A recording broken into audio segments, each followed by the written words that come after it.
আমাদের বাপদাদার আমলে আমরা দেখছি এই পুকুরটার নাম 203। মানে পুরনো কোনো জিনিসপত্র কি পাওয়া যায় এই এলাকায়? দুটো স্ত্রী দুই সাইডে গোসল করতে। হ্যাঁ, এই বিলের নাম ঘুকশির বিল নামে পরিচিত। আজব নাম। আসসালামু আলাইকুম, কেমন আছেন সবাই? আশা করছি সবাই ভালো আছেন। আলহামদুলিল্লাহ আমিও ভালো আছি। তো আজকে আমি চলে এলাম আপনাদের দেখাতে।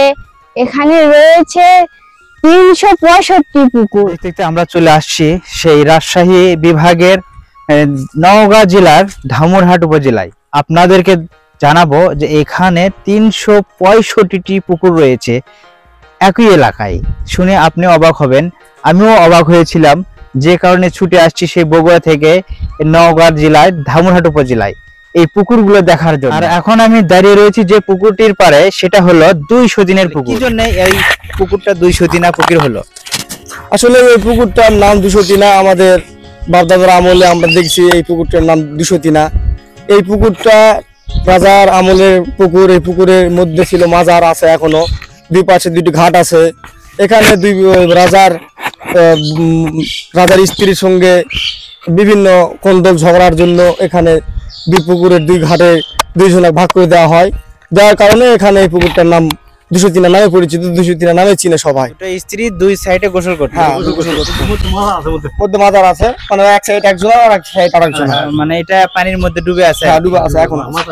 এখানকার লোকমুখে থেকে আমরা জানতে পারলাম যে সেই সময়ের রাজার নাকি দুইটা স্ত্রী ছিল।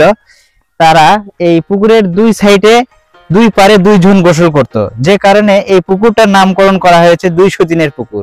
8ম শতাব্দীতে পাল বংশের রাজার দুইটা রানী ছিল। সেই দুইটা রানীর মধ্যে একটা রানীর ভীষণ অসুস্থ হয়। আর তখনকার হাকিম কবিরাজ বলেন যে আপনার এই রানীকে যদি আপনি সুস্থ করতে চান, তাহলে তাহাকে 365 দিনে 365টা পুকুরে গোসল করতে হবে।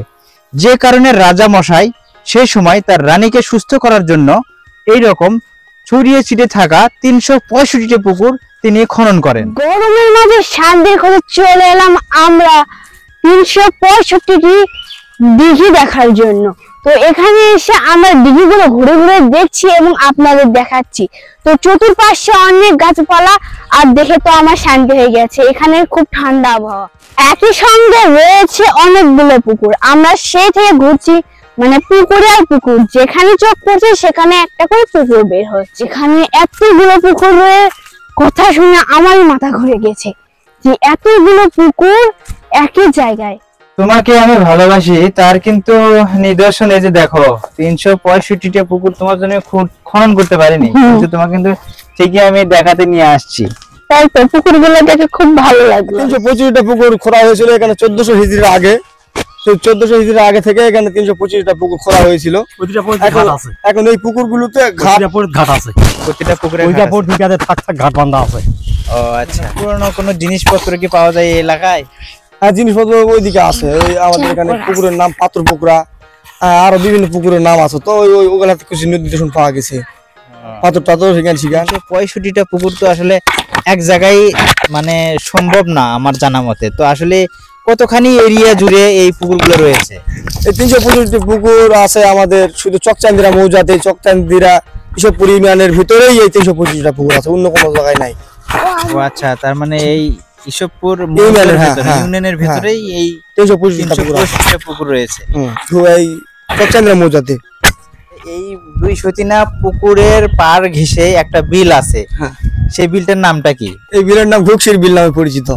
আজব নাম, এক জায়গার বুলি আর এক জায়গার গালি। তো আমাদের এলাকায় এই নামটাতে গালি হিসেবে ব্যবহার হয়, কিন্তু এই জায়গায় দেখেন আসলে এই নাম, এই বিলের এই নামটা কি জন্য হলো? এটা আমি বলতে পারবো না। এটা আসলে আমরা জন্মের পর থেকে, আমরা বুদ্ধি হওয়ার পর থেকে দেখতেছি এটা ঘুকশির বিল নামে পরিচিত। ভাই, ঘুকশির বিল নামে পরিচিত। এটা ধামুরহাট থেকে চলে গেছে এইদিকে তিরমুনির ওই দিক পর্যন্ত যাওয়া হয়েছে। এই বিলের মাথায় গেছে, ঘুকশির বিল নামে পরিচিত। যেখানে যাবেন সেখানেই নাম ঘুকশির বিল। আচ্ছা, বিলটা মনে হয় অনেক বড় না? হ্যাঁ, বিশাল বড় বিল। এখন ধান আছে, ধানের আবাদ হয়। বিলের ওই পাশে কিছু আছে কি? হ্যাঁ, বিলের ওই পারে একটা মন্দির আছে, মন্দিরের নাম যুগির থান। ওখানে রাজা ছিল, ওখানে রাজার কিছু স্থান আছে, নিদর্শন পাওয়া যায়। ওখানে মেলা পুরানা জিনিসপত্র এখন আছে। ওখানে মেলা হয় প্রত্যেক বছর। তো আসলে আজব একটা নাম, একটা জায়গার নাম, আসলে কি জন্য এইরকম একটা আজব নাম হয়েছে আসলে এই বিষয়ে কেউ সঠিক উত্তর বলতে পারে। এখানে আসার পরে অনেক কিছু তথ্য জানতে পারলাম, আর সেটা আপনাদের মাঝে শেয়ার করলাম। আপনাদের কেমন লাগলো সেটা জানার পরে অবশ্যই কমেন্ট বক্সে কমেন্টস করে জানাবেন, এবং ভিডিওটি ভালো লাগলে অবশ্যই শেয়ার করবেন। আজকের মতো ভালো থাকুন, আল্লাহ হাফেজ।